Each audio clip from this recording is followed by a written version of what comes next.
Rain was falling. Through it, a beautiful young woman with a sword could be seen, trying to take someone down. Several people rushed up behind her, asking if she was all right. She told them she was completely fine and warned that if they heard anyone speak against her or her student, they should send that person straight to hell without mercy. The others immediately agreed, saying they understood. The narration explained that this girl was extremely dangerous. A young man called out to her, addressing her as Brother Chuyan, asking what she was staring at and telling her to hurry and help him. This young man was Chuyan, and his importance would become clear later. He agreed to help. The moment his voice reached her, the female lead glanced at him for some reason she couldn't explain. Night fell, and she rested beneath a tree, murmuring to herself in a language no one understood. She found herself thinking of Chuyan. The author had written that this girl would fall in love with Chuyan, her own student. As she thought of him, she suddenly realized something was wrong. A strange glitch flickered before her eyes. The moment it appeared, she understood. The feelings she had for Chuyan weren't actually her own. The realization hit her fully. She felt like she was simply the main character placed inside someone else's book. This world wasn't even real. A person named Guji had written this character, had written that she was the protagonist, and had also written that she would fall hopelessly in love with her own student. After writing all of this, the author had apparently realized that none of these thoughts were truly hers. They were someone else's thoughts, the thoughts of the writer who had created her. Realizing this, she grew furious, demanding to know why that person had written that she would fall for Chuyan. She insisted this wasn't her real feeling at all. Burning with anger, she declared she wouldn't let that person go. Introducing herself, her name was Vaji. She added that it didn't matter who he was.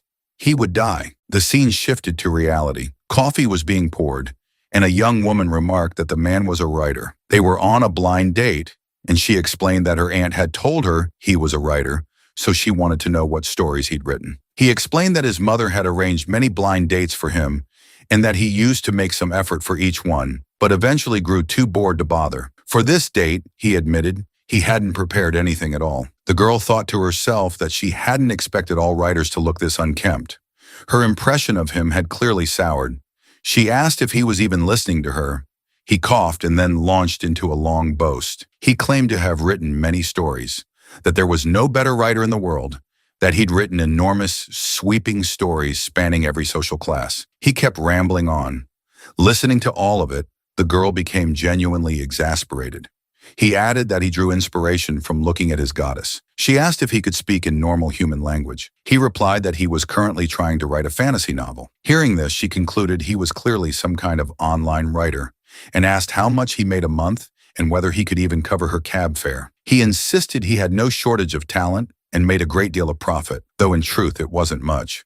She told him to stop. He admitted that this month he'd only earned about 10,000 yuan, then added that this was still more than she made. She laughed and said that meant he was unemployed. He protested, stunned. She thought to herself that everything about him seemed fine otherwise, but she could never start a relationship with someone unemployed. She stood and said she had something to take care of and stepped away. He told her to go ahead. He sat there wondering to himself what kind of games girls even like these days. He admitted he didn't understand any of it and reflected that if it weren't for his argument with his mother, he wouldn't have come at all, though embarrassingly he had to admit the girl was quite pretty and he did feel drawn to her, even if there was nothing he could do about it. His phone rang and he answered quickly. Comments were coming in on his story.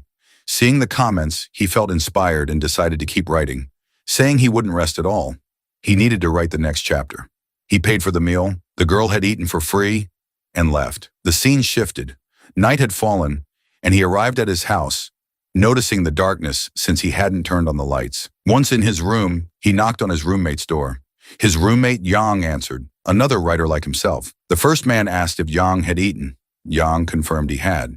The first man asked how his blind date went. Yang replied it went like all the others. The first man asked what the reason was this time. Yang said it was probably because he didn't have money in his account or enough in his bank balance. The first man acknowledged that he knew, but told him not to worry and to keep working hard. He then gave Yang a motivational speech, telling him not to panic and to start slowly, that once he progressed far enough, he wouldn't need to look back. Hearing this, Yang felt motivated and said he understood. He declared he would change the world and be called a young model. The first man told him to continue and that he was going to his room. In his room, the first man thought about how he didn't know if his ability would be good anymore, since he felt like he'd forgotten how to talk to people. It had been a long time since his blind date, and he'd finally started talking again. He wondered what to talk about now, but admitted that today had been fun. He thought about whether this was what a normal conversation was like, and marveled at how cool that girl had seemed. He found himself comparing her to his main character and thought his character was better. He had created a main character named Vaji,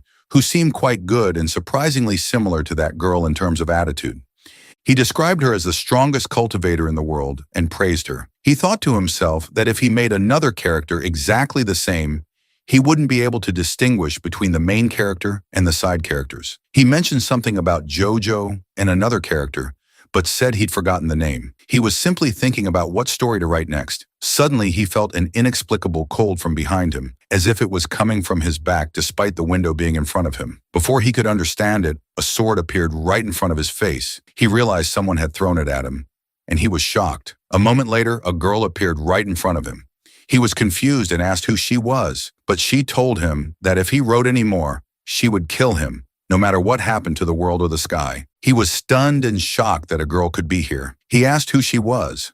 She said her name was Vaji, the name of the main character from his book. He was confused, wondering if this was a coincidence or if he was dreaming from working too late. He questioned whether he was having delusions because he stayed up all night, but then he realized the door was closed. How did this girl get inside without him hearing anything? He wondered if she was a thief. She asked what kind of thief she was, suggesting she wanted to steal his book story. He couldn't figure it out. He thought logically about whether she might be a hacker trying to steal his computer files. But she was so beautiful that he couldn't imagine why she would need to steal anything. He marveled at her appearance, saying he'd never seen anyone this beautiful in real life, and that she exceeded his character design. He wondered if he'd somehow become a magician, but that was impossible. How could a fictional character come to life? He tried to touch the sword cautiously and asked if she could please move it so he could talk. She replied that she wouldn't even need a sword to kill him. She was Vaji. He was shocked, thinking that if she was really Vaji, she could kill him without the sword. He was terrified, thinking she wanted to kill him, but couldn't quite believe it. He couldn't understand what she wanted as she circled around him. She suddenly told him to stand up. He obeyed, and she kicked him hard, sending him flying to the ground. She then went to his computer and sat down, trying to write her own story. But she didn't know how to use the computer or the keyboard. She was trying to use her energy to write. When she did, electricity shocked the computer, and she got shocked as well. He exclaimed in horror, asking what she was doing to his laptop. He realized she was trying to use her spiritual energy on the computer. He understood that she didn't know anything about the real world and was very naive. She asked how to use magical weapons and how to control her energy, how to stop the electricity in her hands, and how to write text on the screen. She had many questions. He told her to wait and asked what she wanted to write. She said she wanted him to quickly write that she had achieved everything, broken through and progressed. He refused, saying that if he wrote that, the foundation of the world would collapse. It wouldn't be logical. She told him to stop talking and just write what she said. She tried to force him to write by pointing her sword at him. He resisted, trying to push the sword aside and cool down, saying that since she was the main character, she needed to work hard without shortcuts. Hearing this, she was frightened and agreed, starting to type. As soon as he typed, something happened to the main character. She seemed to float in the air, and text appeared beside her. She was shocked, saying nothing happened to her. He told her he had warned her that if she tried to force such things, the foundation of the world would collapse. She replied that she hadn't expected the creator to have no power and be just a scholar. She mentioned that their world was just a book and that their happiness and sorrow were controlled by one person. She said that her emotions would change suddenly just because of his pen. He admitted that she was right. It felt like he was controlling her destiny. He regretted writing that his main character was so intelligent. She asked if he was having second thoughts about her. He said that since she acknowledged that everything was in his hands, he had complete power and could change things. She replied that that wasn't necessarily true. He explained that an author has full control, but at this moment, she was trying to do what she wanted. He assured her that her existence was very important. She needed to be the strongest. She asked if that meant she needed to fall in love with someone. As soon as she said this, he became frightened, thinking he'd dug his own grave. He worried because she was very powerful in the book, but what could he do? She stared at him,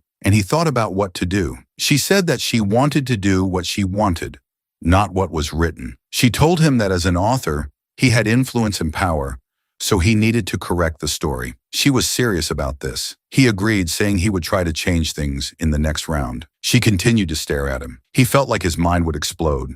She said she was telling him that she had no relationship with Chuyin. She warned him that if he wrote that story again, she would make sure he could never write again and wouldn't even deserve to be called a writer. After saying this, she disappeared suddenly. He was in shock, wondering if she had been telling the truth. He thought about how she wasn't gentle or kind at all, the opposite of how he had written her character. He was confused about how this could be happening. He thought about how he had written her character, but she was completely different. He realized that if she wanted to kill him, she could have done it easily, but she didn't because he was the creator. If she killed him, her world would end. He felt relieved that he was safe. He thanked himself for thinking of this logic, but he admitted he'd never considered this before. He was confused about what to do next. He thought about how his heroine had not only left his room but had told him to change the entire story. He wasn't scared of her. He believed she would be the strongest, but he was also a writer. He got angry and typed something dangerous, then pressed enter. The scene shifted, showing the fantasy world inside the book. Mountains were visible, and in the middle of them was his main character, Vaji, who was cultivating. She opened her eyes and thought about how that man was still writing the story. She was just a character in his book. She thought about how the whole world was just a book, and how that person could do whatever he wanted. She thought about whether this was all true or not. She accepted the reality and wondered if she should trust this creator god who could kill her, but might also help her. She thought about whether she should capture him or do something else. She didn't know, but she had made a breakthrough and entered a new realm. She thought about her next goal, exploring other lands and taking them over. Morning came, and the writer checked the reader comments on his story. He noticed people discussing the story and making bets about what would happen. He saw comments saying they hadn't expected the main character to fall in love so soon, and he was confused about how they knew this. Another commenter explained that the author had written something similar in a previous book. The writer realized that readers were betting on what would happen next. He thought about the importance of keeping suspense in the story so that the audience would be surprised. He was happy thinking about this and told himself that even if his book flopped, he'd only lose money. He hadn't had a flopped book before. The important thing was that he had survived. He had gained 400 new subscribers. He went to his friend's room, expecting him to be writing as usual. His friend opened the door before he could knock. He saw that his friend Yang had packed his belongings. He asked if Yang was going somewhere. The scene shifted to a street stall where these two friends often hung out. The moment was serious because Yang was leaving home. Yang explained that his new book had been reported. He said his work was being used by many people, and they were getting more information from it. An editor had told him that he'd kept it in draft form, but it still got reported. He wondered what would happen when it was published. The first man tried to reassure him, saying his loyalty was strong and there was still a chance. But Yang knew better. He said they hadn't even launched it yet, but this was already happening. He wondered how people would read it. He expressed all his concerns to his friend. Yang said this situation had never happened to him before, and he didn't know what to do. But he admitted that he loved writing books. He wanted to show the world his heartfelt stories. That's why he wrote books. He had struggled so hard. He had worked 10 hours a day writing books and still nothing had come of it. His health had suffered, but he continued.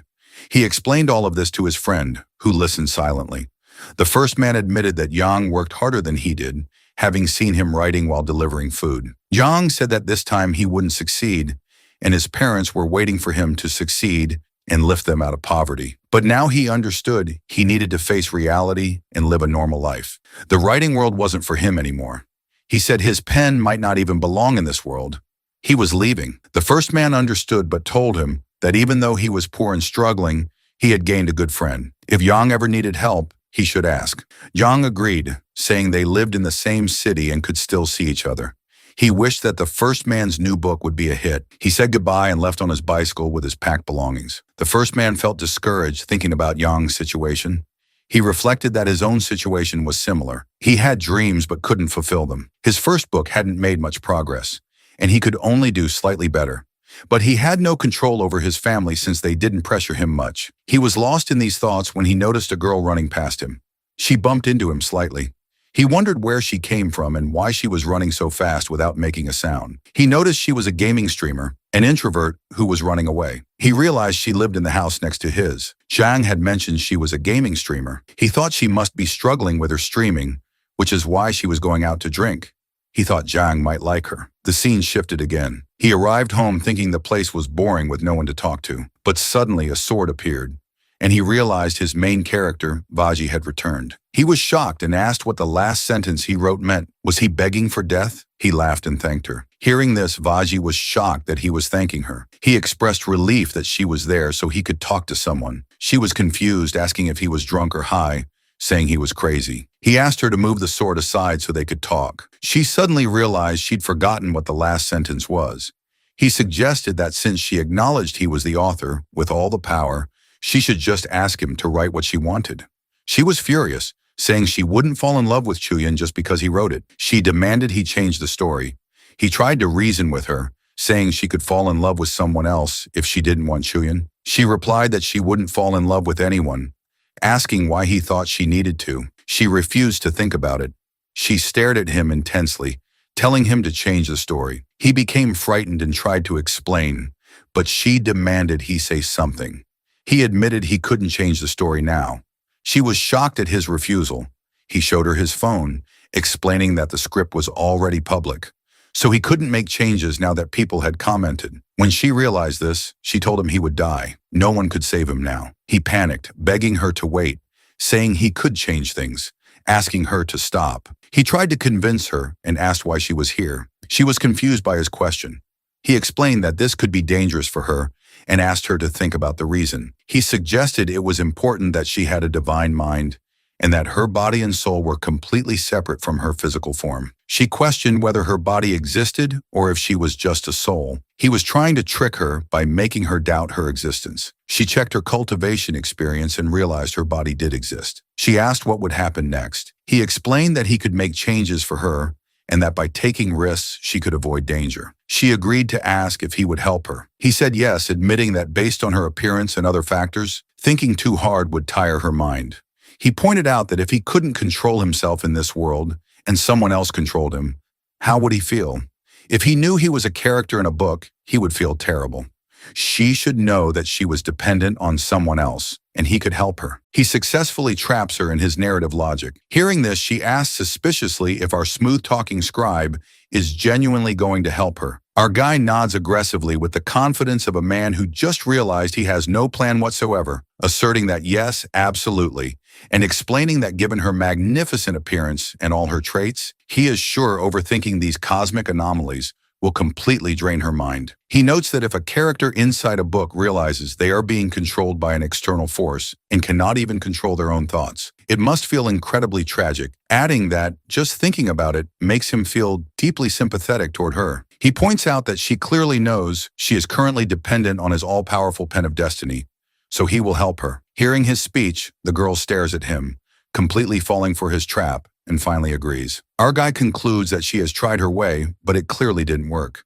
So she should let him handle this with proper narrative logic. He tells her to listen, explaining that before the chapters are officially published online, he will keep the raw text saved as a draft so they can test the cosmic effects first, and adding that he is going to write a specific script sequence right now to see what happens. He types out the text but keeps it strictly as an unpublished draft. The moment his fingers hit the keys, a strange cosmic energy begins to shift around them. Whatever is happening, even the observers don't fully comprehend. Meanwhile, the girl experiences a sudden sensation and thinks to herself that the man is physically weak, and yet his words hold a strange, absolute influence over her reality. She wonders what she should do with this human once she acquires full power, considering holding him captive as her personal scribe and continuously increasing her own spiritual strength, but questioning if that is the right path. Just then, our guy breaks her thoughts, telling her to listen and explaining that he is going to write a narrative sequence that will allow her to experience a profound cycle of life and death,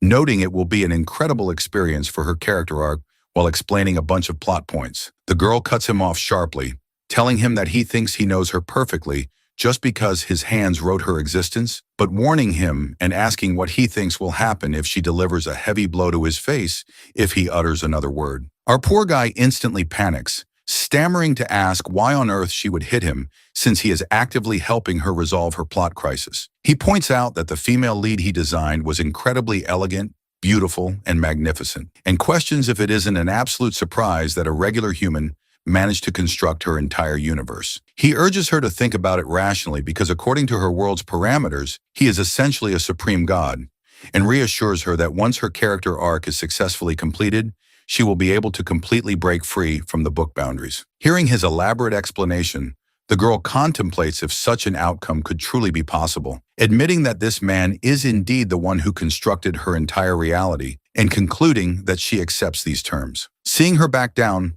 our guy smiles and notes that it is not a major issue, but they should at least introduce themselves properly. He reminds her that this is the second time she has broken into his house, stating that his name is Chu Jae as he introduces himself and extends his hand for a formal handshake. The moment his hand moves forward, she flies into a rage, snapping at the mortal to get his hands away from her and demanding to know if he is trying to touch her. She proclaims that she is the great Wu Ji and does not allow just anyone to touch her, ordering him to back off. Our guy sighs internally with the weariness of a tired novelist, thinking that in the next plot update, he is definitely going to code some basic social etiquette into this feisty maiden settings. He reflects on what a difficult girl she is since she doesn't even know how to accept a basic greeting, which he finds unbelievable. Outwardly, he clears his throat, telling her that he is not entirely sure about her cultivation dietary laws, but asking if she wants to grab something to eat. He inquires if her soul can consume real-world food because he is absolutely starving, and invites her to let him show her around the real world.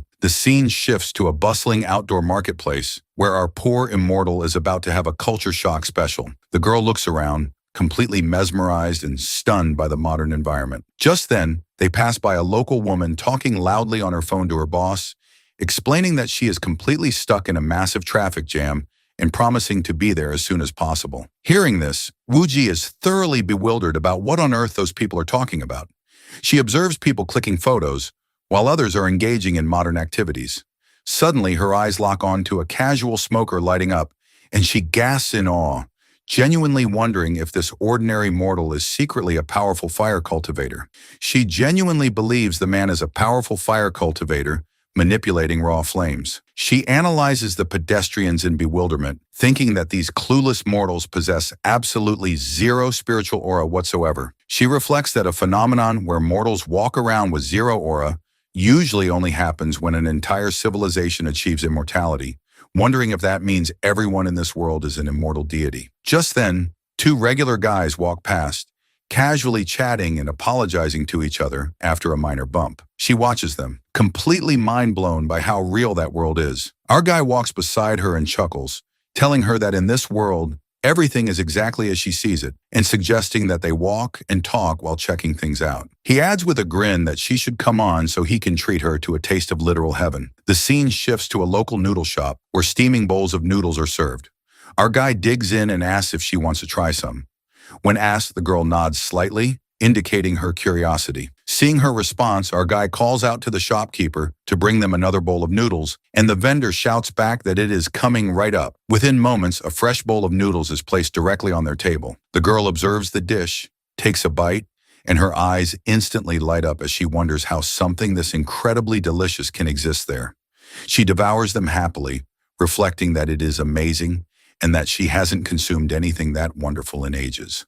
She remarks to our guy that his world is fascinating, noting that they humans consume food to sustain their physical lives, and declaring his world to be truly a treasure trove, rambling on with her cultivation perspective. She adds that in her current state, she is only at the chi cultivation stage, so she can only channel a microscopic fraction of her true energy. Our guy watches our elegant, mystical maiden slurping her noodles and thinks to himself that she literally looks like a stray kitty devouring forbidden treats. And honestly, the comparison is terrifyingly accurate. Meanwhile, a man sitting at a nearby table is staring at her intensely, completely captivated by her stunning beauty, and wondering why on earth she is wearing traditional cosplay robes in the middle of a scorching summer heatwave. Noticing his gaze, the girl fumes and whispers to our guy, asking if he didn't claim that no one would notice her there, and demanding to know why on earth that man is staring at her so intensely. When questioned, our guy explains casually that because it is the peak of summer right then,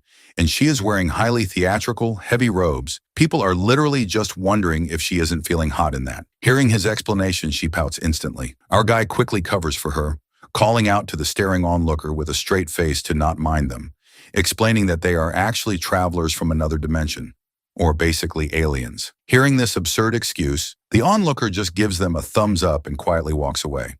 The girl blinks in pure confusion, noting that she sees that's how Earthlings roll, remarking that her mystical realm is vastly different from this chaotic human circus, explaining that in his world they can eat wherever they please, but in hers they don't have that lifestyle since food culture simply doesn't exist there. Our guy listens to her, replying warmly that he understands but that her world has its own unique grandeur since it is an ancient, mystical era. He advises her she shouldn't look down on it and reassures her that she isn't fake, but is real, and her world is completely real too. Hearing his cheesy, comforting words, the girl looks away, murmuring to this smooth talker to stop trying to butter her up and questioning why he isn't using his absolute power to bind and imprison her within his text. Our guy replies softly that it is because he is simply not that kind of person as he stands up to leave.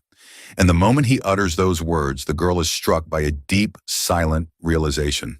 The scene shifts as they head back toward the apartment building. Wooji walks silently beside him, reflecting that in this weird alien universe, this weirdly useful mortal is the only soul she knows. Noting he is her sole anchor there, she doesn't know about anything else.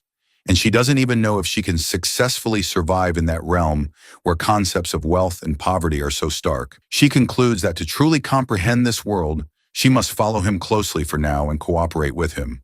Her mind constantly drifts back to his words about being simply not that kind of person. Lost in thought, they finally arrive back at the apartment. Our guy locks the door behind them and immediately heads to his desk to work. Seeing him type, she approaches and asks what exactly he is doing now. Our guy replies that he is writing the next arc of the story because he knows exactly what needs to be done, reminding her that she asked him to outline the future plot. Our guy launches enthusiastically into his grand storyline.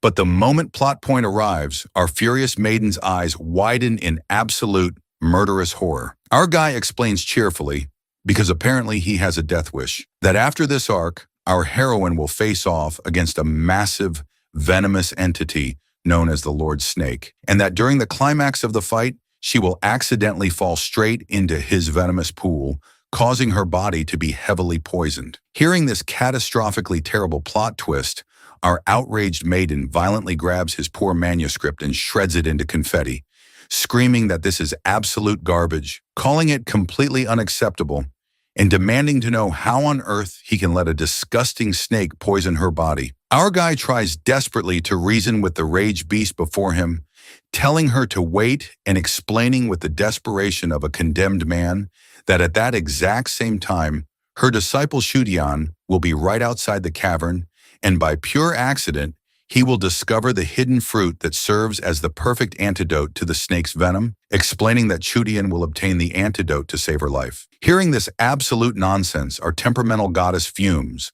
calling him a literary hack, proclaiming his storytelling to be completely garbage, and demanding to know why he is writing this cliché nonsense as she starts screaming at him in creative frustration. Our guy treats it defensively, asserting that this isn't a garbage plot, but a solid dramatic sequence. But the girl aggressively grabs the doomed novelist by his collar and barks like an angry noble, demanding to know what kind of trashy writing this is and ordering him to explain himself. Our guy gasps for air like a drowning man, asking what else he's supposed to write since this prickly maiden hasn't exactly given him many options, pointing out that Chudian is a fantastic character who is supposed to be the heroic lead of this entire story as he argues his case. The girl commands, like the authoritative divine being she is, that he must scrap this ridiculous snake venom nonsense immediately. Our guy counters, asking why he should drop it when she has already heard the entire sequence now, meaning she literally knows exactly what is going to happen, and suggesting that she can use this future knowledge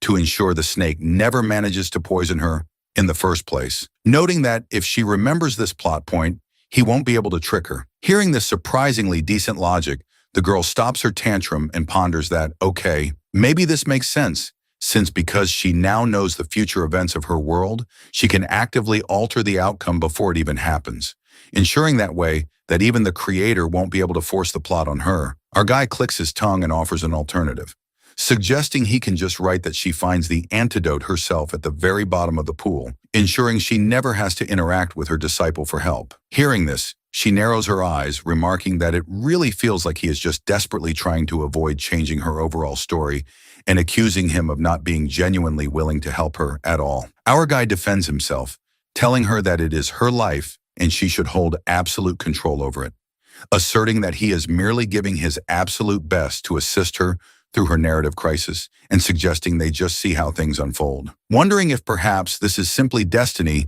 as he finishes his speech and gets back to typing. The clock rapidly ticks forward, passing 11 p.m., and eventually by 9 a.m. the next morning, our guy finally finishes the grueling writing session. He successfully completes the entire manuscript draft.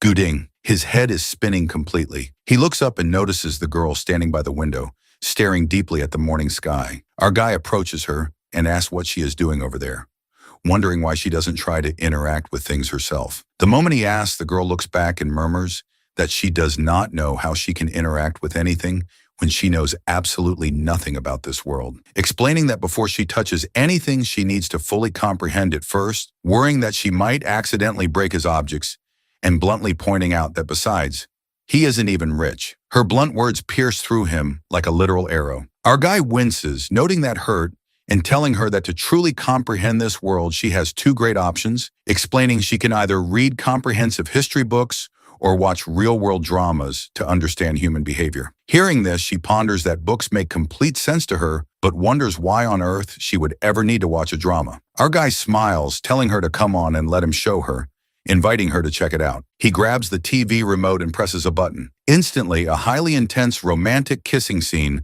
flashes onto the screen. Witnessing the explicit romance, our guy is completely flustered and frozen, while Wooji glares at the screen in absolute shock, demanding to know if this is what he wanted to show her. Our guy panics, insisting that no, he accidentally pressed the wrong button and telling her to hold on. He rapidly switches the channel, landing on an intense action movie where soldiers are screaming to fire. Hearing the sounds of warfare, the girl instantly channels her spiritual energy, getting ready to launch a destructive counterattack at the TV. Our guy screams for her to hold on and stop, explaining that they are just acting and nothing is actually happening since it's not a real war, lamenting that traveling outside with her is going to be a massive headache, and pleading with her to promise him that she won't go outside unsupervised as he explains the situation to her. The girl huffs, declaring that she is absolutely not watching this television machine anymore, and ordering him to just get her the history books because that will be far better. Seeing her preference, our guy quickly pulls out his phone and places an online order for the books. Observing his actions, the girl asks curiously if those books are far away and wonders if they are going to fly there on a spiritual flying sword, having no concept of modern delivery systems. Our guy scratches his neck, telling her that this world functions very differently and noting she will see.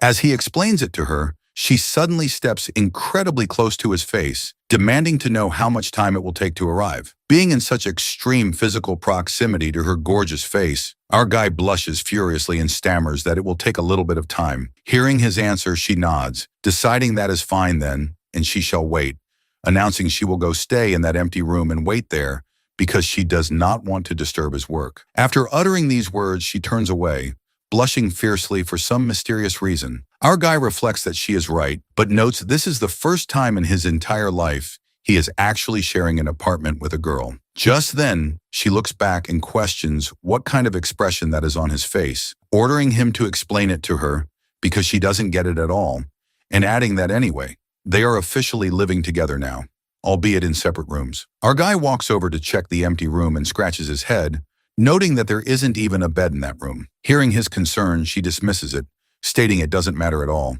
The scene shifts to the deep night. We are shown the girl sitting cross-legged in the empty room, completely focused on her spiritual cultivation. Meanwhile, our guy is tossing and turning in his bed, unable to sleep, keeping his thoughts on the gorgeous girl living right across the hall and berating himself that such a beautiful lady is staying under his roof while she is all the way in the other room, and he is just a certified lonely guy. Simultaneously, the girl is cultivating, but her mind is also drifting, reflecting that this is the first time in her existence she is sharing a living space with a real human. Truly, both of them are reflecting on the exact same existential thought, with our guy thinking that he is literally living with the heroine of his own book, while the girl thinks that she is currently living under the same roof as her creator god. Morning eventually arrives. Our guy wakes up, goes to the bathroom, and starts freshening up, completing his morning routine and feeling completely re-energized. After 2 days of being completely offline and grinding nonstop to finalize his work, he rejoices that he was offline for a straight 48 hours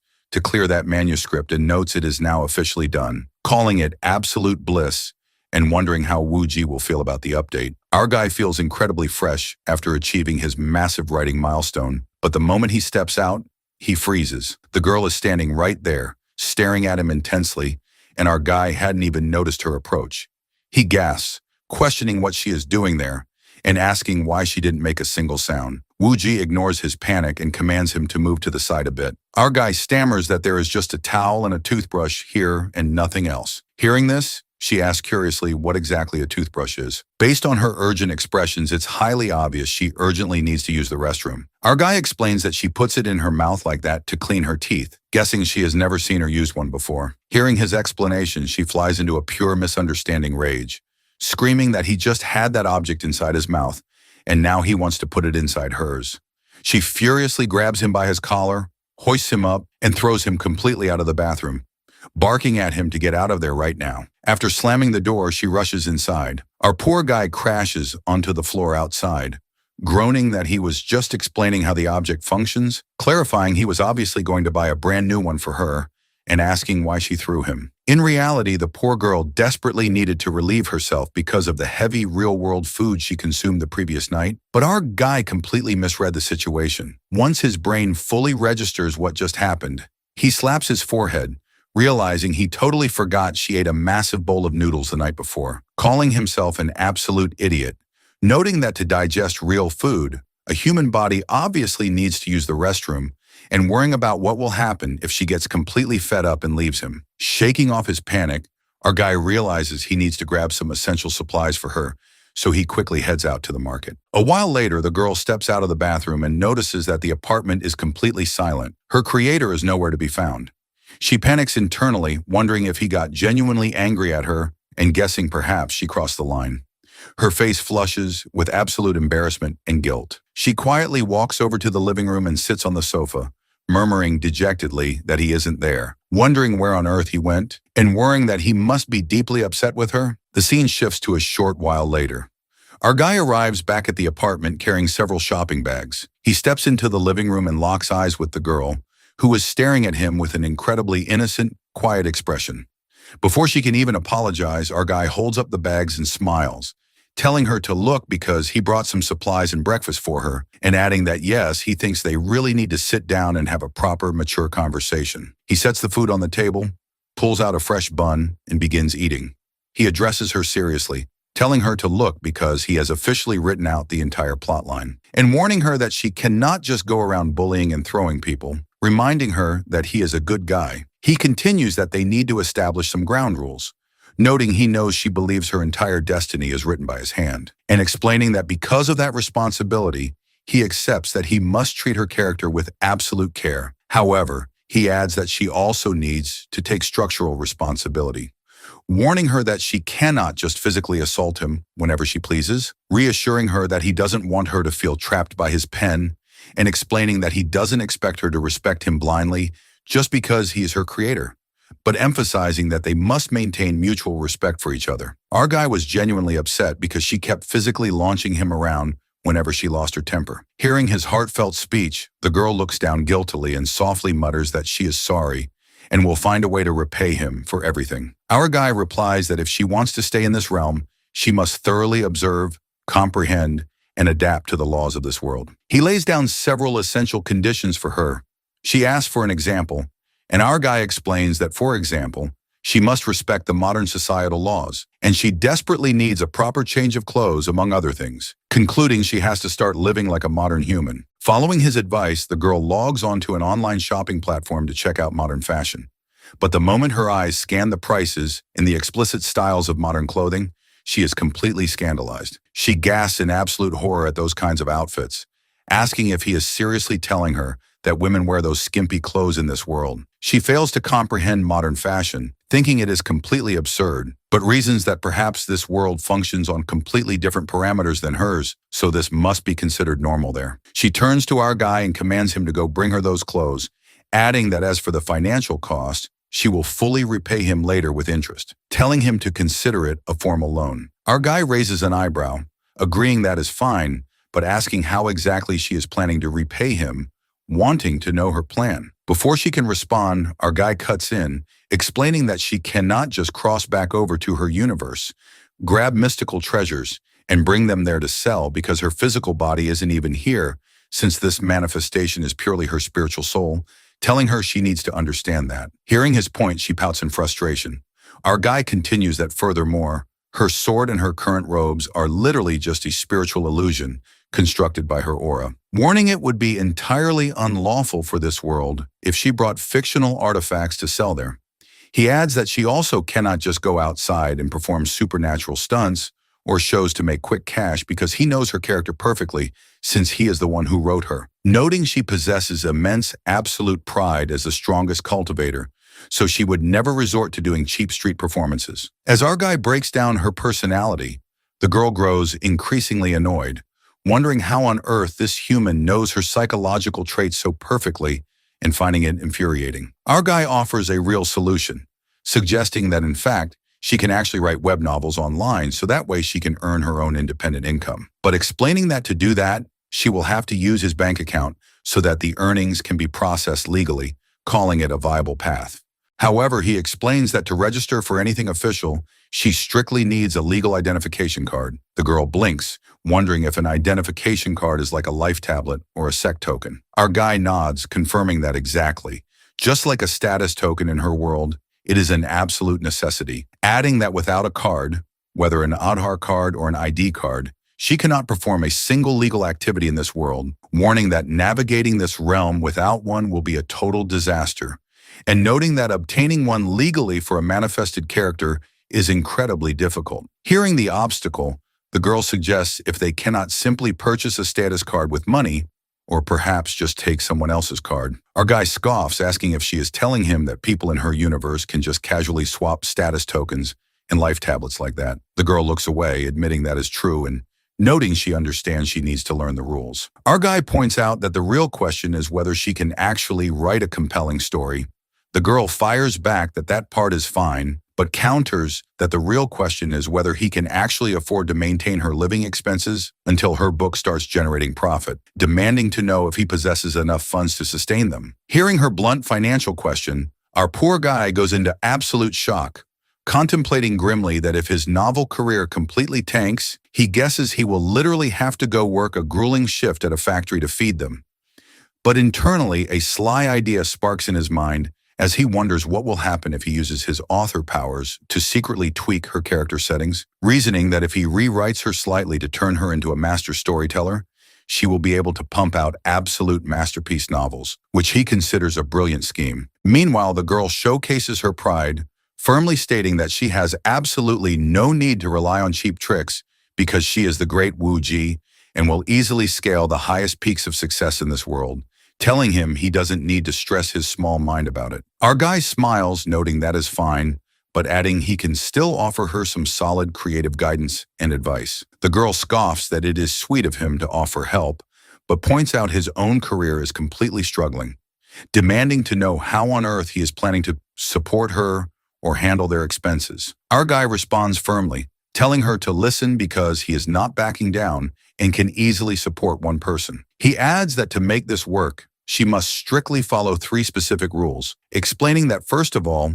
she does not need to hover around him or follow him everywhere all day, since she needs to focus on her own independent path and take care of herself. Second, she must adapt. And third, she must do something that allows her to break free from the narrative boundaries of her book, asking if she understands. Our guy delivers these deep truths to her, adding that he is telling her the absolute reality of this world and noting that to survive there, she must put in real effort. The girl finally nods in agreement, deciding that is fine and asking why not, but insisting that before anything else, they must go acquire those clothes for her immediately, urging him to go quickly. Our guy sighs, agreeing that it is fine, but reminding her to remember to consider this shopping trip as a strict personal loan. The girl smirks that she has got it loud and clear. With that, they prepare to head out to the commercial market, with the girl feeling thoroughly pleased as she thinks that it is excellent that her creator is cooperating and they are now going to get her modern attire. The scene shifts to a bustling clothing boutique in the city. The market is completely packed with crowds. The moment they step inside the shop,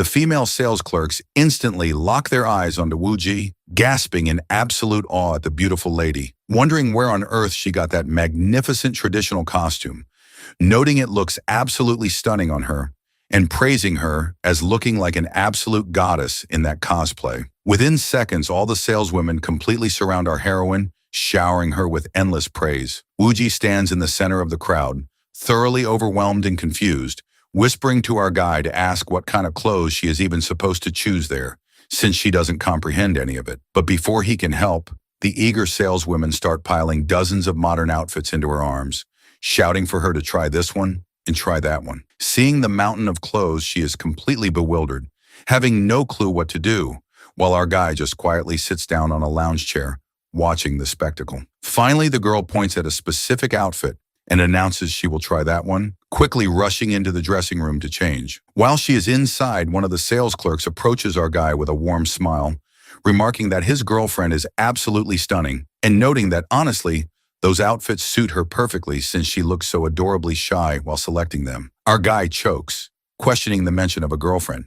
Just then, another clerk chimes in, confirming that yes, the two of them truly look like a perfect match. Inside the dressing room, Wuji's enhanced senses pick up their conversation, and she ponders in confusion about what exactly a girlfriend signifies and wonders what on earth a perfect match is. She shakes off her thoughts and rapidly changes out of her heavy traditional robes into the modern outfit. The next instant, the dressing room curtain is pulled open. The moment she steps out, the entire boutique falls into absolute dead silence. Every single person in the shop stands completely stunned and frozen, unable to utter a single word. Our guy's heart completely stops beating as he stares at her. She looks so overwhelmingly beautiful that words simply cannot describe it. She steps forward, posing slightly, and asks how she looks. Hearing her voice, everyone breaks into cheers, and our guy stammers that she looks absolutely incredible. The saleswomen squeal that this is breathtaking, declaring she looks more stunning than a literal superstar. Noting her cosplay is amazing, but pointing out that her traditional undergarments seem highly incompatible with modern clothing and suggesting she definitely needs to purchase modern undergarments as well. Asking how about they get her some fresh sets. Hearing this, the girl is thoroughly confused, thinking to herself about the structural purpose of modern undergarments, wondering how it functions, and questioning if normal humans wear those things. One of the clerks approaches her gently and asks her to please tell them what her cup size is so they can prepare the perfect, comfortable fit for her. Hearing this, Wuji is completely baffled, wondering why they are suddenly talking about a cup since they are selling clothes, and asking where a cup came from, having absolutely no concept of modern undergarment measurements. Seeing her complete confusion, our guy adjusts his glasses and calls out confidently to the staff to get her a D cup and make sure it is of the absolute highest quality. Hearing his specific order, the saleswomen look back at him in absolute shock, thinking to themselves that he claims she is just a friend, so they wonder how on earth he knows her exact specific measurements. Meanwhile, the girl looks down at her new modern skirt and murmurs uncomfortably that those modern clothes expose too much of her legs, feeling like everyone will look at her, and noting that she notices people here wear fabric sleeves on their feet, asking if she should purchase those socks as well. Our guy chuckles, telling her that, yeah, sure, she can buy whatever she needs since he is the one footed with the bill anyway. The scene shifts to a short while later outside the commercial boutique. Our duo is walking down the street, and the girl looks thoroughly uncomfortable and awkward in her new modern attire, while our guy is walking beside her, thoroughly mesmerized, thinking that it was worth every single cent and was totally worth it. He keeps stealing glances at her. Noting his constant gaze, Wuji snaps, demanding to know what on earth he is constantly staring at, and pointing out he has never looked at her like this before. Caught red-handed, our guy quickly clears his throat and explains defensively that it is not a weird thing, asking if she didn't see how countless people were staring at her inside the shop and noting, it is simple logic. He adds that the reality is she is naturally capturing everyone's attention because she looks exceptionally beautiful, stating it is as simple as that, and explaining people are literally just jealous of her stunning appearance, feeling strangely proud of her. Hearing his words, the girl ponders that she must accept that this is how things function there, but reflects that wearing those garments is incredibly uncomfortable for her. As she copes with the modern outfit, she suddenly recalls the sales clerk's words and asks, by the way, what exactly the definition of a girlfriend is.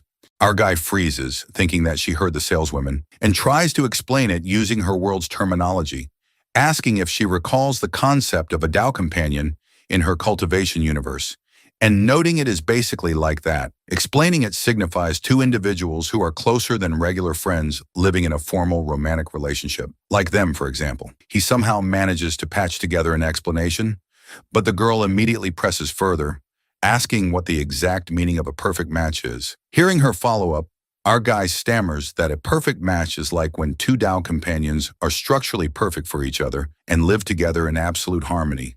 Noting that is all. The girl glares at him suspiciously, thinking that he is completely rambling nonsense and she can barely comprehend his logic before letting it drop. She takes a deep breath and looks at the modern city, murmuring that she has officially taken her very first step into his world. Our guy smiles, noting that, yeah, it looks like it. The girl turns to him with a serious look, stating that then the very next step is to acquire that identification card. Our guy winces, noting that part is going to be highly problematic and exceptionally difficult, but telling her to not worry because he will discuss it with his connections, and advising her that in the meantime, she should watch some more modern dramas to thoroughly comprehend the reality and social parameters of this world. The girl nods, agreeing that is fine.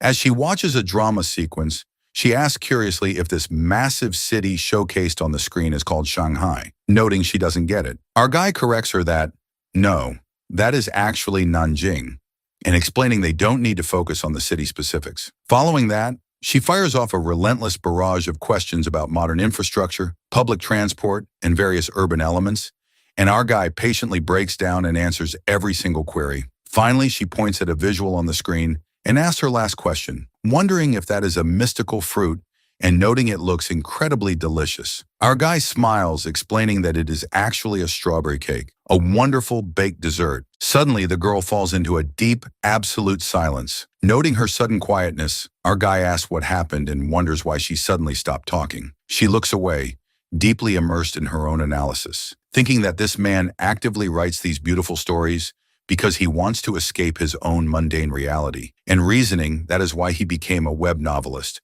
so that his readers can experience the grand emotions he creates. The girl applies her own profound psychological analysis to our protagonist, resolving internally that she must scale the absolute highest boundaries of power. Our guy breaks her silence, asking if she is all right and wondering why she suddenly stopped asking questions. The girl quickly masks her thoughts and replies softly that she was simply tracking the time, adding that she suddenly recalled that he is a highly busy author and noting she remembers he still needs to complete his upcoming manuscript and update his chapters. Our guy gasps, realizing she is right and noting he totally forgot. Seeing his realization, the girl practically drags him toward his desk, commanding him to go focus entirely on his work while she shall focus on hers. The girl walks over to the living room, sits elegantly on the sofa, and looks back at our guy with a profoundly gentle, beautiful smile, gesturing for him to write. Our guy sits at his laptop, completely moved, thinking that this genuinely feels like the warmth of a real home. But right as he bathes in that beautiful emotion, the girl breaks the silence. Uchi speaks softly, telling Chu Jie to look because it seems his updated manuscript cannot keep her soul anchored in this realm for very long, and announcing she must cross back over to her own universe now. She explains that once she returns, she will actively manipulate the laws of her world so that she can stay manifested beside him for a much longer period and eventually journey to you with her true physical body. Hearing her sudden departure notice, our guy panics, jumping up from his desk and shouting for her to wait and not go yet, stating that the most crucial thing that just occurred between them was something he couldn't finish. But before his words can even echo in the room, she completely vanishes into thin air. Her brand new modern clothes instantly lose their form and drop directly onto the sofa, leaving the space completely empty. Our guy stands before the empty couch, completely heartbroken, crying out that his world and his entire world is gone, and lamenting that his home is gone. He laments deeply because she had just filled his apartment with life, but now her presence has completely vanished from his reality. For now, we see that our female lead, Wu Ji, has officially crossed back over to her own universe. Left completely behind, our poor protagonist falls into a deep state of dejection. He sits alone, staring blankly at the modern clothes she left behind, lost in his thoughts. Finally, he picks up her outfits, tosses them right into the washing machine, and stands at a distance, watching the cycle spin. He sighs deeply, thinking that she is really gone, feeling so incredibly sad, and noting his whole lively home feels empty again as he continues to act completely dramatic. While coping with her absence, he ponders what on earth he should do now, deciding he might as well get back to work because he desperately needs to write the upcoming chapters anyway. So he tells himself to focus on that. He opens up his laptop and starts grinding away on his manuscript. Before long, we see that he has officially uploaded the latest chapter online. However, the initial response is completely underwhelming. The readers don't seem to appreciate the new plot directions at all. At the same time, his mind constantly drifts back to Wu Chi. He recalls how she explicitly stated that she wanted absolute freedom, free from the control of any author's pen. Reflecting on this, our poor guy grows deeply anxious, wondering how he could have ever anticipated that the heroine of the very novel he is writing would literally manifest into reality. He hops online to monitor the reader community, eager to see what his audience is discussing. Looking at the comments section, he notices a massive wave of identical complaints regarding why on earth this chapter is so incredibly short, noting it ended so fast they didn't even notice, and questioning if they already finished reading this update, as everyone leaves the exact same feedback. Our guy dismisses his anxiety, thinking that it's fine, and that within a day or two, he will publish a comprehensive outline of the upcoming lore to satisfy them and put out the right content. Just then, he notices a specific comment from a female reader who is enthusiastically praising the chapter, writing that the upcoming arc is going to be absolutely spectacular. As it turns out, she had somehow predicted the plot trajectory beforehand. Seeing her accurate guess, our guy replies directly to her comment, confirming that yes, that is exactly what is going to happen. The moment he posts his confirmation, the female user quickly replies back, writing a welcome and thanking the author for the response. Our guy smiles, thinking that at least some people are actively hyping up his work. Meanwhile, the scene shifts, moving back inside our heroine's mystical cultivation universe. We see Wu Ji sitting in a state of deep, absolute meditation, channeling her spiritual energy. The moment she slowly opens her eyes, she confirms that she has successfully crossed back over and returned to her own realm. Now she needs to head straight to her grand palace hall, where her subordinates have been anxiously waiting for her return. Before long, the high-ranking members of the council chamber arrive to deliver an official report to their leader. They bow deeply, reporting to the Grand Matriarch. Based on the strategic information delivered by her scouts, Wu Ji commands firmly that it is very well, and she shall personally journey to handle those adversaries herself, ordering him to go instruct their absolute finest disciples to prepare for departure. Hearing her order, the commander complies instantly, bowing and stating that it is understood, Matriarch, and adding that he shall personally lead a vanguard of their top disciples. As they prepare, our heroine smirks internally, thinking that it is excellent and she already possesses full knowledge of exactly how this layout is going to unfold. Having acquired future knowledge from her real-world creator, she reflects that she knows for a fact that this crucial clue was uncovered by disciple Chutian, finding her future knowledge flawless. She addresses the commander openly, telling him to listen and explaining that she wishes to personally extend her gratitude to Chutian, noting his fortune has been exceptionally grand, and ordering him to ensure Chutian receives an abundant extra reward for his massive contribution to their sect. Hearing her unexpected favor toward a low-ranking disciple, the commander is thoroughly stunned, wondering how on earth the Supreme Matriarch discovered Chutian's specific findings. Meanwhile, we cut to Chutian, who is completely focused on his physical cultivation practice. Suddenly, a formal announcement echoes through the grounds, and a messenger approaches him, calling out to Chutian that the Grand Matriarch has summoned him to her presence immediately. Hearing the summons, the boy complies nervously, stating that it is all right and he shall attend at once. The scene shifts to the Grand Palace Hall. Chutian arrives before the Supreme Matriarch, dropping to his knees to offer a formal greeting, declaring his humblest respects to the Grand Matriarch as he bows deeply. However, Wu Ji doesn't say a word. She just glares down at him with an intensely sharp, analyzing gaze. Under her terrifying scrutiny, the poor boy begins to tremble in absolute fear, panicking internally and wondering why on earth the matriarch is staring at him with such a dangerous, piercing look, failing to comprehend her behavior. As he remains kneeling, the matriarch is analyzing his face, thinking to herself about why on earth his facial features look so incredibly similar to Chujie's messy face. Looking at her disciple, she realizes that Chutian's design shares an uncanny facial similarity with her real-world author. Having made the connection, she concludes that this is the narrative layout, while poor Chutian is completely lost, wondering anxiously if she is putting him through some kind of psychological test. Finally, Wuji breaks the silence, declaring openly that he has successfully uncovered a vital clue regarding their adversaries, calling it a massive contribution to their sect and asking what he desires as his official reward. Chutian politely declines, bowing and stating that he dares not accept a grand reward for merely fulfilling his duty. Wuji replies that it is very well and explains that in that case, she shall grant him absolute access to the third floor of the Sacred Sutra Library, noting he is permitted to study all their ancient techniques for a full 7 days, but reminding him that his access expires strictly after 7 days. Hearing this magnificent reward, the surrounding elders and guards gasp in absolute shock, whispering about what an incredibly grand reward it is for a low-ranking disciple, leaving everyone completely mind-blown. Chutian bows frantically, expressing his immense gratitude to the matriarch. Seeing his reaction, Wuji smirks internally, completely pleased, while Chutian is practically floating with absolute joy. Furthermore, she notes that he has been cultivating heavily and hasn't consumed a proper meal, commanding that he be provided with extra premium rations at the dining hall for the next 7 days. She then addresses the hall, reminding them to remember that in 7 days, they shall officially journey to the Serpent Island to claim the artifact. Hearing her rapid command, the elders are stunned by the sudden urgency, wondering why they are moving this fast, but the gears of her plan are already turning. Before long, 7 full days rapidly flash by. The scene shows the entire vanguard of the sect standing majestically atop their flying spiritual swords, soaring through the skies. They aren't going on a casual journey.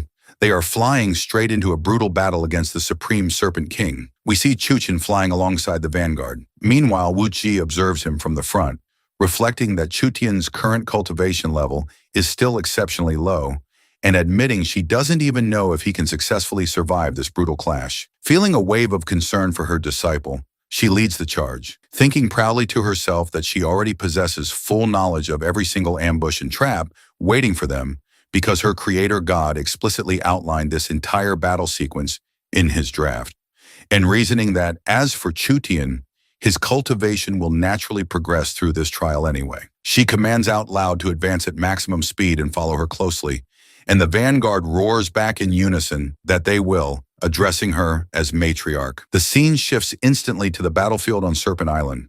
Our heroine has led her forces directly to the vilest lair of the primary antagonist. Inside the damp cavern, the main villain is currently performing a deep spiritual meditation, attempting to force a major breakthrough in his cultivation. However, before he can finalize his ascension, Wu Ji crashes through his defenses, unleashing a wave of energy that completely shatters his cultivation formation. She draws her radiant sword and launches a swift, devastating attack to seize the artifact. Even though she knows the entire sequence beforehand, thanks to her author's script, a sudden, massive spiritual hand materializes out of the darkness, lunging dangerously close to her shoulder. Meanwhile, the scene shifts back to reality, where our author has just officially published this exact cliffhanger online. This unexpected twist was a deliberate storytelling choice, even though it deviated from his regular outline. The moment the chapter goes live, the readers explode in anger, flooding his section with negative comments about what a garbage episode it is, calling it a completely stupid cliffhanger,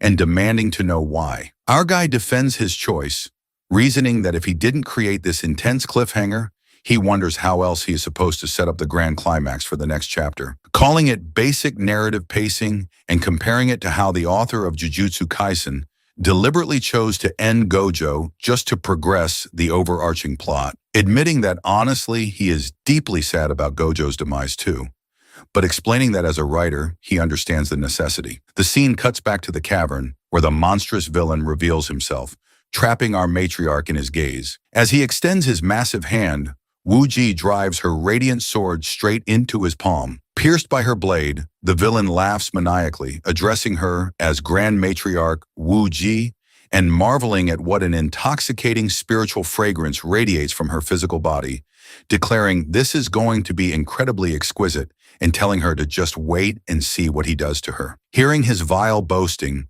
Wu Ji counters coldly, asking if he even comprehends his own pathetic state, telling him to look at himself and demanding to know why he doesn't reveal his true disgusting form already. Hearing her mockery, the antagonist steps out of the shadows, revealing himself as the supreme poison serpent lord.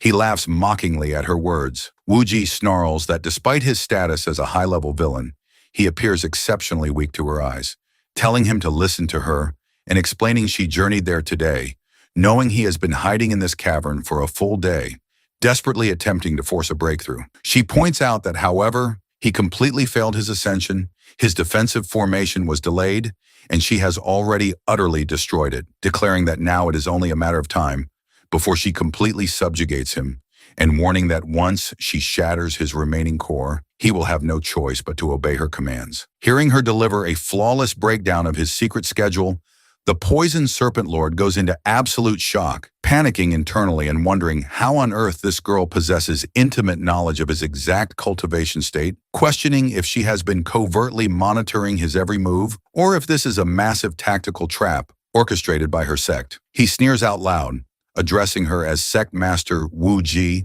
and noting she seems to possess an uncanny foresight, but asserting that in the laws of cultivation, the one who strikes first claims absolute victory. Wu Ji smiles mockingly, calling it fascinating, and noting he struck first, but declaring his efforts are entirely useless, ordering him to hand over the core immediately so she might spare it. The moment she speaks, she launches her assault, declaring that his very life now belongs to her. Caught in her trap, the villain is thrown into absolute panic, unable to find a countermeasure. In a desperate bid, he hurls a massive spiritual blade straight at her chest, but her physical form completely vanishes into thin air. The poison serpent lord gasps in bewilderment, wondering where she went, asking how she anticipated his attack, and questioning if she can literally teleport at will. Suddenly, a radiant explosion of spiritual butterflies erupts throughout the cavern, followed by a massive earth-shattering blast. The devastating explosion completely wrecks the cavern, throwing the villain into absolute chaos. Amidst the smoke, a horrific scream echoes as the villain's physical body is completely obliterated by the blast. Blood splatters across the stone floor. Surviving purely as a floating spiritual soul, the ruined villain snarls, calling it an insane self-destructive technique, but declaring that no matter, he can manipulate his core as he desperately attempts to inject his remaining soul into the giant centipede to hijack its body. Shaking off the chill, we see our matriarch unleashing a wave of spiritual fire, completely burning the centipede to absolute ashes. However, right as the creature burns, a swarm of microscopic venomous insects escapes the flames, swarming directly onto her arm. Although she manages to avoid a fatal blow, the lethal poison successfully penetrates her physical body. Realizing his time is up, the dying villain triggers a massive, final self-detonation, completely collapsing the cavern lair. Knowing the structural script beforehand, Wooji doesn't panic. She swiftly leaps away from the collapsing rocks and dives straight into the depths of the surrounding cavern pool. She holds intimate knowledge that the ultimate antidote is hidden right at the center of the deep pool, contained within a rare mystical mushroom. However, the moment she submerges into the deep water, the lethal poison takes a severe toll on her body. The phantom voice of the villain echoes in her mind, mocking that he shall return to seize her magnificent body and completely ruin her existence. Submerged in the dark waters, our heroine groans internally that the poison is spreading rapidly, cursing the situation. Her physical body completely stops cooperating due to the paralysis. She needs to swim deeper to reach the antidote, but she is completely immobilized as the poison locks her muscles. She falls into absolute panic, thinking that if only Chutian were there to assist her, it would be perfect. But right as the thought crosses her mind, her spiritual aura guides her forward, and she automatically drifts straight toward the glowing mystical mushroom. She opens her eyes to find herself right in front of the artifact. She reaches out, plucks the mushroom, and consumes it instantly to neutralize the lethal toxin, relieving herself as she thinks that, thank goodness, she survived, before swimming back to the surface. Moments later, the scene cuts to the outer shores, where Chutian is frantically calling out to the matriarch, searching for her anxiously. Meanwhile, Wooji is sitting on a rock, quietly focused on her internal meditation to completely purge the remaining poison. Chutian approaches her and bows deeply, asking if she is harmed. Wooji opens her eyes and replies calmly that she was temporarily affected by the serpent's venom, but is currently neutralizing it, telling him to not worry. Chudian sighs in relief, but then Wuji smirks and adds that furthermore, she knows for a fact that he possesses a rare snakebite fruit hidden safely inside his right pocket, which contains properties capable of curing her poison, ordering him to keep his precious fruit for yourself and asking if that is understood. Hearing her words, the boy is completely dumbfounded about how on earth the matriarch knew exactly what was inside his pocket. Our heroine just wears a knowing smile as she looks at his shocked face. Chutin stammers that it is very well and announces he shall take his leave then as he walks away. The narrator notes that for those who were eagerly expecting Chutin to dive in, save her life, and spark a massive romantic subplot between them, absolutely nothing of that sort happens because their female lead completely shut down the romance track herself, reflecting proudly that now she can stay by Chuja's side for a much longer period. The scene shifts back to the real world, where our author is looking at his monitor, facing a massive storm of angry reader comments. Our guy grumbles that this narrative outcome completely derailed from his original expectations, lamenting that his plot layout was supposed to be a standard romantic setup, but she literally refused to allow any physical contact and demanding to know how on earth he is supposed to progress the romance arc if she strictly maintains a no-touching rule. Our poor guy is practically screaming at his desk. Meanwhile, a fresh cup of coffee sits right in front of him, but the poor fellow is too stressed to even take a sip. Left completely cornered by his own character, our guy groans in frustration. Suddenly, the ambient temperature drops completely, and a freezing cold draft sweeps through the room. Our guy perks up, knowing exactly what this freezing draft signifies. She has returned. The next instant, Wuji manifests right inside his living room via spiritual teleportation. The moment she appears, she turns to him with a proud smile and declares her thanks. Our guy blinks, completely stunned, questioning if it's just a simple thank you and asking if she has any idea how badly the readers are tearing him apart in the comments right now. Right then, the window curtains begin fluttering wildly from the spiritual wind,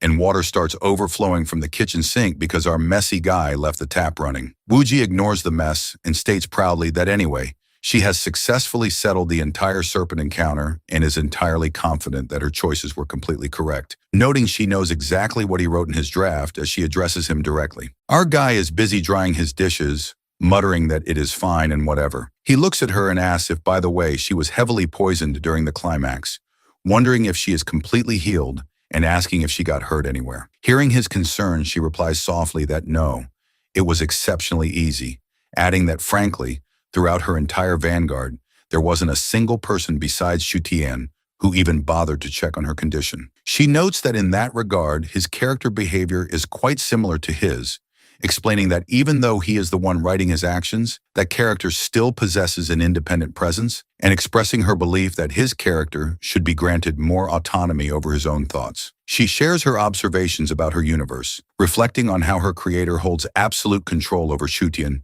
and the entire sect, and contemplates that in reality, he is just a character inside a fictional story himself, having no real life outside this script. Our guy breaks the silence, stating that he needs to focus on writing the upcoming chapters, pointing out that the plot sequence he designed for her turned out quite spectacular and seeking her validation. He adds that he needs to continue typing, telling her to listen and explaining that if he had written that she executed the Serpent King on the spot, he would have died right there, instead of escaping into the shadows. He explains his writing choices while offering her a cup of coffee. As he hands her the beverage, she demands to know why on earth he wrote it so that he managed to escape, asking why he intentionally let him flee. Our guy responds that obviously it is because she is an overwhelmingly powerful protagonist, so the central antagonist needs to be exceptionally powerful as well, explaining that having a solid recurring villain makes the plot far more engaging. He adds that the villain fled for now but will return later,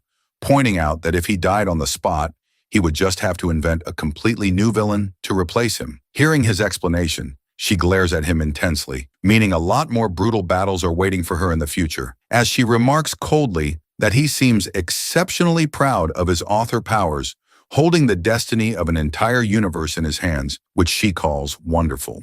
Our guy chuckles, explaining that yeah, he holds absolute control over her universe's destiny, but pointing out that when it comes to the anomalies happening between them in reality, he has zero control since it doesn't function on a predictable scale. For example, he notes he has absolutely no clue how she is managing to cross over from her book into his room, adding that he cannot manipulate her real actions at all, but stating he knows for a fact that their crossing paths is a matter of absolute destiny as he delivers this deep speech. He continues that he cannot alter her true destiny, nor can he control her choices. And hearing this, the girl remains completely silent. Our guy breaks the quiet, asking, by the way, about a highly specific question he has had on his mind for a very long time. The girl turns to him, telling him to ask what it is. Our guy admits internally that talking to her like this genuinely evokes the exact nervous vibe of talking to a massive crush. Outwardly, he rubs his neck, explaining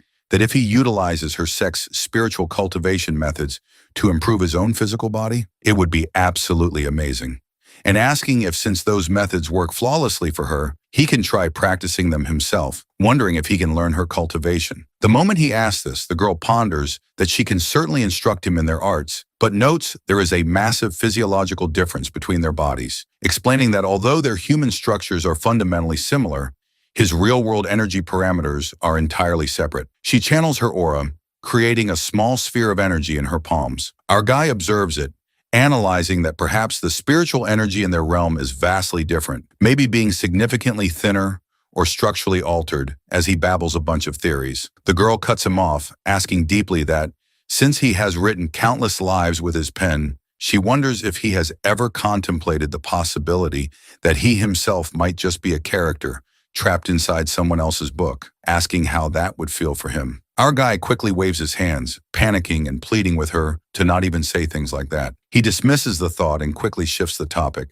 telling her to come on and asking why they don't get started with the cultivation practice, promising it is going to be an awesome experience.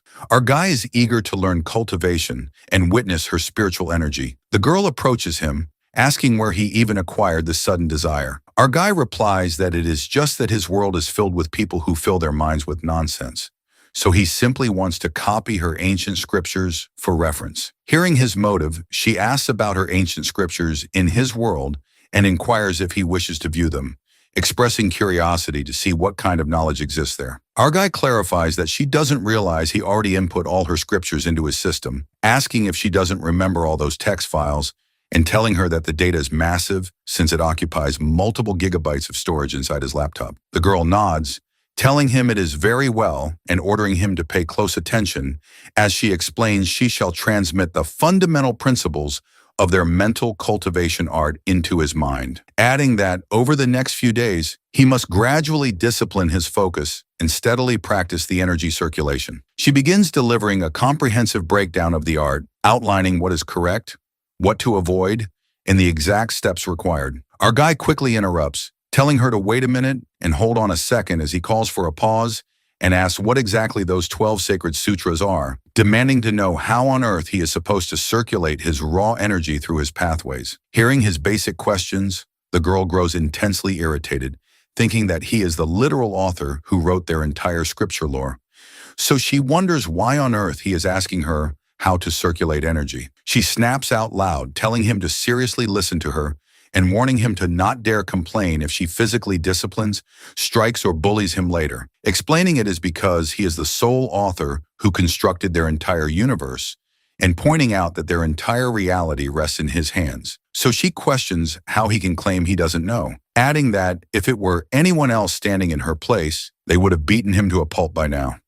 With an absolute attitude, she delivers a sudden, stinging slap right across his face. Our poor guy rubs his cheek, thinking in bewilderment about how strange it is that her physical strike didn't actually cause him much pain, marveling that her fragrance is absolutely heavenly and calling it absolute bliss. Even after getting slapped, the absolute lonely guy is completely focused on her scent. Meanwhile, the girl shifts her gaze across the room, and suddenly her eyes lock onto the laundry rack. She freezes in absolute pure shock. Hanging directly on the rack are her freshly washed garments, including her highly private, intimate modern undergarments. We see our heroine flushing a deep, fiery red, stammering in her mind about how this can be, recalling that when she crossed over to her world, she left her private garments right there in his room, wondering if he looked at them and questioning if he did something indecent with them. She reflects that she has absolutely no clue what he did and cannot even bring herself to ask him directly, but notes that, however, he was the one who went out of his way to wash them for her,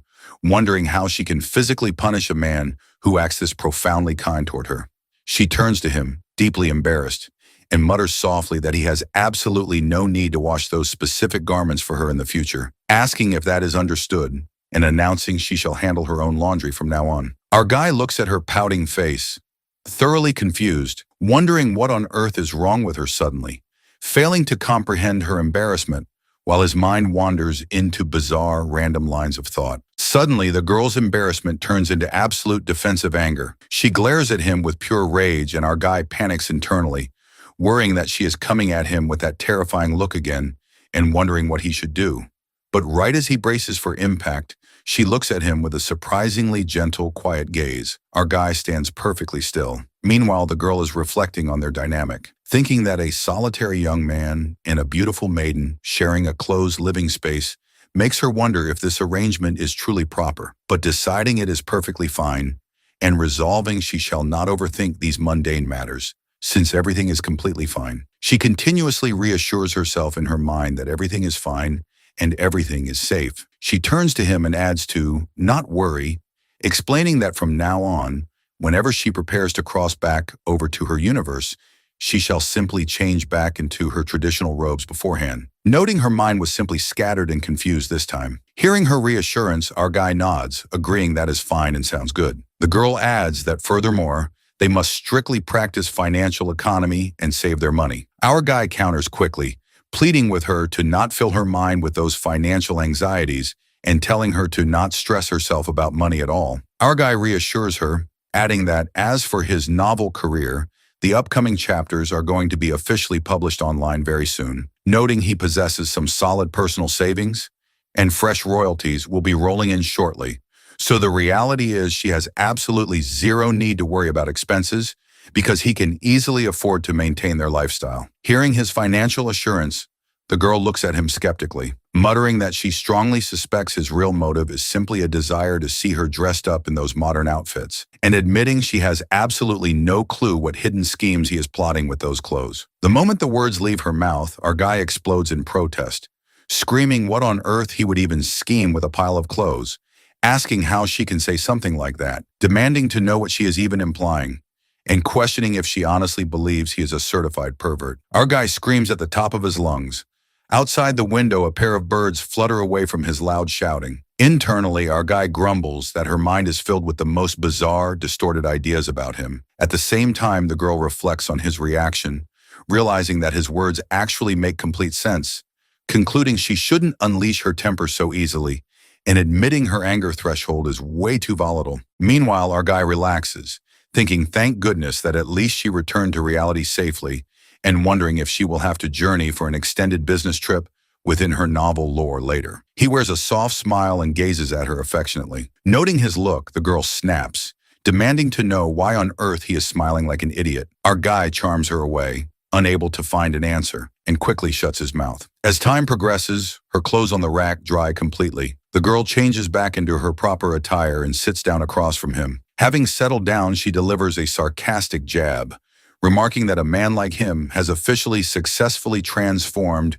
into the primary villain of his own book, calling him a complete antagonist. Our guy retorts proudly that he is the absolute main character of his own life journey. He adds that a man is always the undisputed protagonist in the face of an adversary. The girl rolls her eyes, noting it genuinely feels like his disciple Chutian is a far superior entity compared to him, explaining that he is performing exceptionally well in the plot, far better than his creator. Hearing her praise for Chutian, our guy panics instantly, warning her that is absolutely not the case, telling her to listen and explaining that Chutian holds absolutely zero romantic feelings toward her in the current script, so advising her to not overthink it and pleading with her to please not go back to her world and physically discipline or thrash the poor boy. Our guy is genuinely terrified for Chutian because the boy is completely innocent and clueless about the situation, but the girl just smirks, stating that yes, she knows. Internally, she plots that he completely admitted it, reasoning that if she physically disciplines Chutian later, the author won't be able to complain. Following that, she states out loud that furthermore, she requires those socks they observed at the market. Hearing her request, our guy smiles internally, thinking that it is awesome and reflecting that at least when she wears them next time, she is going to look exceptionally spectacular, finding her honestly so incredibly cute. Outwardly, the girl commands him to fold his legs and sit in a proper cross-legged posture immediately, explaining she shall now demonstrate the energy pathways to him.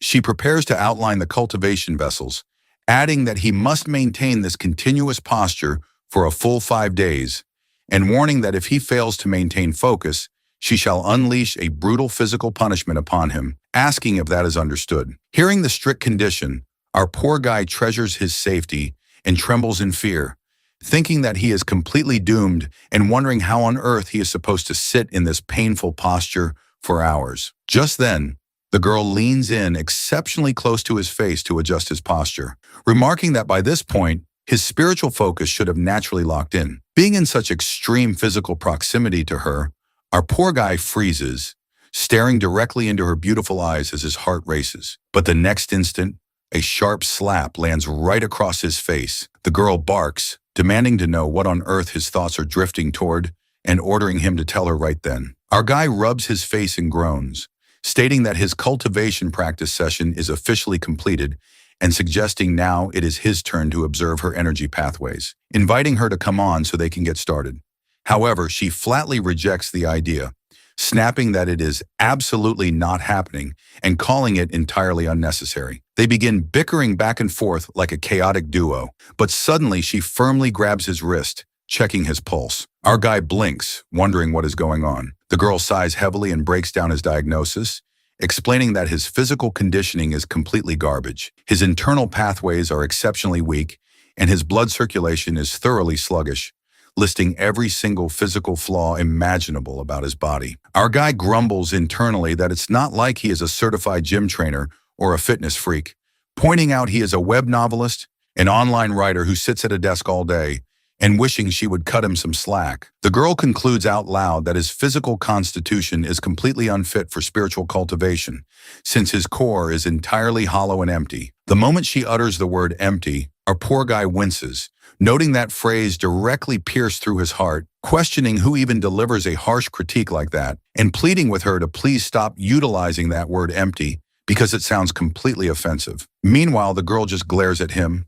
Our guy sighs, agreeing that it is fine, and swearing that he shall begin practicing daily physical exercise starting that very day. Our guy makes a grand solemn vow, but in reality, nothing substantial happens because he gets completely exhausted within minutes of exercising. Eventually, our guy gives up and orders a large spread of takeout dishes online. The moment the food arrives, the girl sets it on the table and lectures him firmly, explaining that he must consume an abundant amount of nutrients to improve his physical body and warning him that he is strictly forbidden from skipping meals. Furthermore, she states that he must never consume food between the hours of 7 p.m. and 8 p.m. Otherwise, he will completely ruin his digestive system and damage his liver, adding that he must stop pulling all-nighters. Our guy retorts that high-level cultivators like her don't even require food. The girl counters that the laws of a high-level cultivator and a mortal human are entirely separate, noting there is an absolute boundary between them, and reminding him that he is merely a mundane mortal,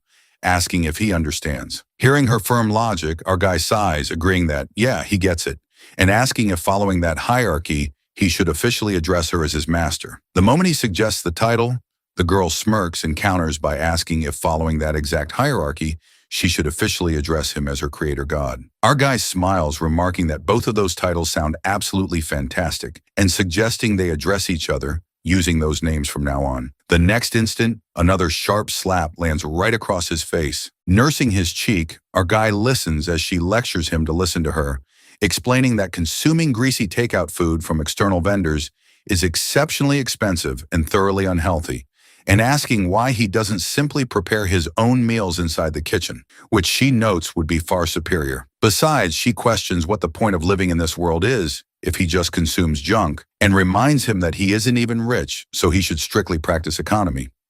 As she delivers another financial reality check, our guy grumbles internally about another direct hit. Outwardly, he defends himself, explaining that there is a major structural reason for this because they modern humans are exceptionally lazy, noting that a lot of creators in this world are completely lazy by nature, just like him. The girl blinks, wondering if that is really so. Our guy asks curiously, wanting to know if she actually knows how to cook, pointing out that throughout her entire novel journey, he never explicitly wrote a single scene showcasing her culinary skills. The girl huffs that an author has absolutely no need to write down every single microscopic detail since he can easily infer it through narrative imagination. Our guy smiles, agreeing that she's right about that, and explaining that in fact, within the structural settings he established for his apartment layout, it explicitly states that she has full access to the living room and the kitchen area, so logically it implies she possesses cooking skills. Hearing his narrative deduction, the girl snaps, demanding to know why on earth she should ever cook a meal for you, noting it is simple logic and asking why an independent entity would ever pamper a mortal like him, telling him to not be delusional. Our guy retorts that it is because he is the one footing the rent for this apartment. Hearing the ultimate economic argument, the girl falls silent, turns around, and commands him to go acquire the necessary cooking supplies immediately, ordering him to bring oil, salt, rice, and whatever else is required. Our guy smiles, telling her that there is absolutely no need to go around gathering firewood or anything like that, because this apartment is equipped with a modern LPG gas canister, explaining they simply need to swing by the supermarket to purchase the ingredients and inviting her to let them go get those socks for her too, promising to buy a whole bundle for her. The moment the words leave his mouth, they find themselves inside the local supermarket, browsing through the snack aisle. The girl looks at the shelves and asks curiously if he prefers the white packaged ones. Our guy nods, telling her, yeah, sure, to toss it into the cart. Having gathered their supplies, the girl observes the total bill, reflecting silently that she desperately needs to generate a massive amount of income because the cost of living in this world is exceptionally expensive. Our guy spots a display and asks her to check that out, wondering if she wants to purchase another outfit as he points toward a clothing display showcasing a set of identical matching couples' outfits. The girl looks at the matching garments and scoffs, demanding to know what on earth the structural purpose of wearing identical clothes is. Our guy attempts to manipulate her with custom logic, arguing that within her cultivation universe, her entire vanguard wears identical set uniforms, noting it is the exact same simple logic and explaining that people who share the same living space should naturally wear matching attire to show alignment. He intentionally attempts to trick her into buying a couple's outfit through pure manipulation. The girl stares at him, reading his expression perfectly, thinking that he is acting exactly like a cunning, sly fox. However, she gives in, muttering that it is fine and whatever. Our guy rejoices, calling out to the cashier to pack those two matching sets as well. Our guy successfully acquires 2 pairs of couples' outfits, praising her that her fashion eye is exceptionally sharp and calling it truly magnificent, while asking what the total damage is. The girl observes the transaction, thoroughly stunned, thinking that she knows for a fact that this is a couple's outfit, but noting he clearly has absolutely no clue that she doesn't even care about the couple's definition. Meanwhile, our guy is secretly laughing inside because his clever trick worked flawlessly, feeling thoroughly pleased with himself. But the girl remains focused on the finances, thinking she must strictly focus on generating income because things are way too expensive. The payment transaction goes through successfully. The scene shifts as they arrive back at the apartment carrying their heavy groceries. Our poor author is completely exhausted, dragging his feet as he struggles to carry the heavy bags. Seeing his weak display, the girl casually lifts the heavy bags with a single hand and scoffs at his pathetic display, ordering him to move quickly and lift the supplies since those objects are exceptionally light. Our guy gasps, pointing out that of course she thinks it's light, but telling her to listen because he is not physically weak, since it's just that her cultivation strength makes her overwhelmingly strong.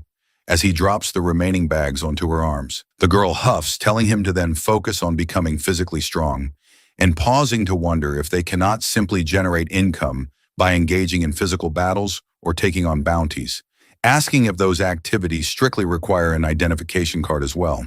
Her mind cooks up a highly practical cultivation solution. Our guy explains that she can certainly earn a massive income as a top-tier sword cultivator, but confirms that yes, of course, those official roles strictly require a legal ID card. Furthermore, he warns that unless a massive border war erupts, it is completely foolish to engage in unsanctioned street fights, calling it an absolute act of idiocy that would cause unnecessary trouble and advising her to let them avoid that. The girl nods, agreeing that is very well, and announcing that in that case, she shall head into the kitchen to handle her duties. Carrying all the grocery bags, she marches straight into the kitchen to prepare the meal, adding that they should see how this unfolds. Our guy watches her go, reflecting warmly that he originally planned to take absolute care of her, but in reality, she is the one constantly taking care of him.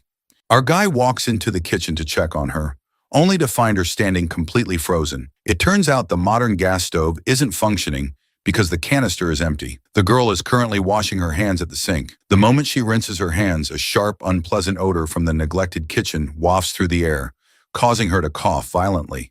She snaps, demanding to know if this is supposed to be a kitchen, asking how on earth a living space can be this filthy, and inquiring when was the last time this room was actually operated as she demands an explanation from him. Our guy scratches his neck guiltily, stammers that it has been about 6 months since he last cooked anything there, and the moment the words leave his mouth, he wisely retreats from the kitchen. The girl blinks, noticing his sudden escape, and wears a sharp smile. However, utilizing her supernatural cultivation arts, she unleashes a wave of spiritual energy that completely purges the entire kitchen. She grumbles about what an absolute idiot of a creator god he is. Seriously, within 2 literal seconds, the entire kitchen is transformed into a sparkling, pristine environment. Meanwhile, our guy is out in the living room, frantically making a phone call to order a replacement LPG gas canister from the black market. As he finishes the call, the girl steps out of the kitchen and asks curiously who exactly he was communicating with just then. Our guy replies that he was just ordering an LPG gas refill from a vendor for 3,000 yuan on the black market, telling her to not worry about it. The girl narrows her eyes, noting that is very well, but asking why on earth he didn't explain the entire situation to her beforehand, wondering if it was because she was staring at him intensely. Our guy stammers that it is not, explaining it's just because he had already finalized the call, and quickly stepping outside to clear the air. The girl nods, noting she sees. Our guy steps out onto his balcony, checking his phone, and groans, wondering why on earth those people are constantly waging flame wars in his community. It turns out his subscribers are intensely bickering over the plot details, exactly like how audiences debate online. Just then, Wuji approaches him and asks what the issue is. Our guy sighs, explaining it is nothing, and describing it as just a bunch of toxic internet users tearing each other apart in the comments. Hearing his explanation, the girl reflects that she is beginning to comprehend, noting the humans in his world possess an exceptionally unique nature since they constantly engage in endless arguments. She guesses he probably engages in those bickerings as well, while asking about the other authors and wondering if they all possess a chaotic destiny similar to his. Our guy replies that he has no clue about the other writers, but confirms that yes, those readers love to argue, explaining they bicker constantly because every single individual possesses their own unique opinion and independent mindset. He points out that everyone has their own ideas, so it is exceptionally difficult to keep an entire audience perfectly aligned on the same page. Our guide delivers this writing truth. The girl nods, agreeing that, yes, that makes complete sense. Our guy contemplates that it's highly unusual because their circle is quite small and he has already published the chapter.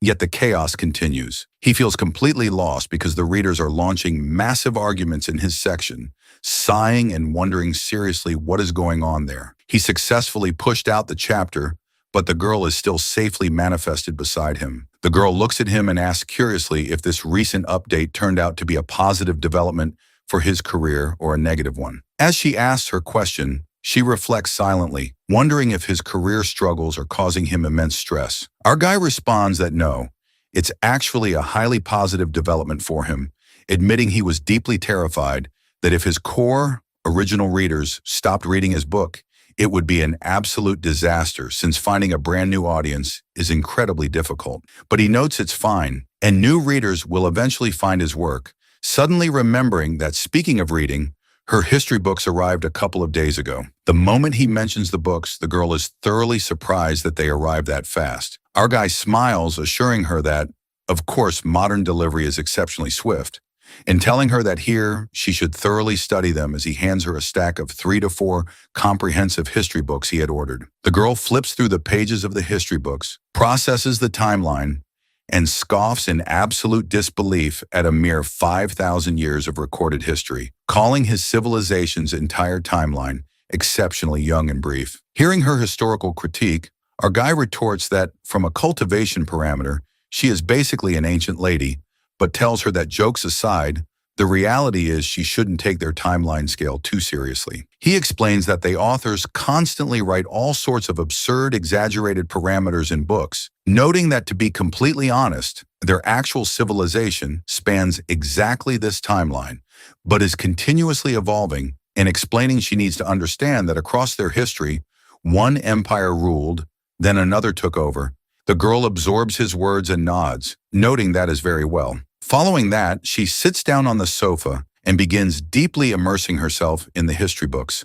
Meanwhile, our guy sits nearby, completely captivated, staring at her beautiful face as she reads. He contemplates whether he should write a scene in the next chapter, describing her reading a history book, considering it a fantastic meta element, and deciding he definitely needs to write that. Just then, a loud knock echoes at the front door, indicating the gas delivery man has arrived with the canister. Our guy calls out that it is all right and he is coming, as he quickly heads down to collect the cylinder.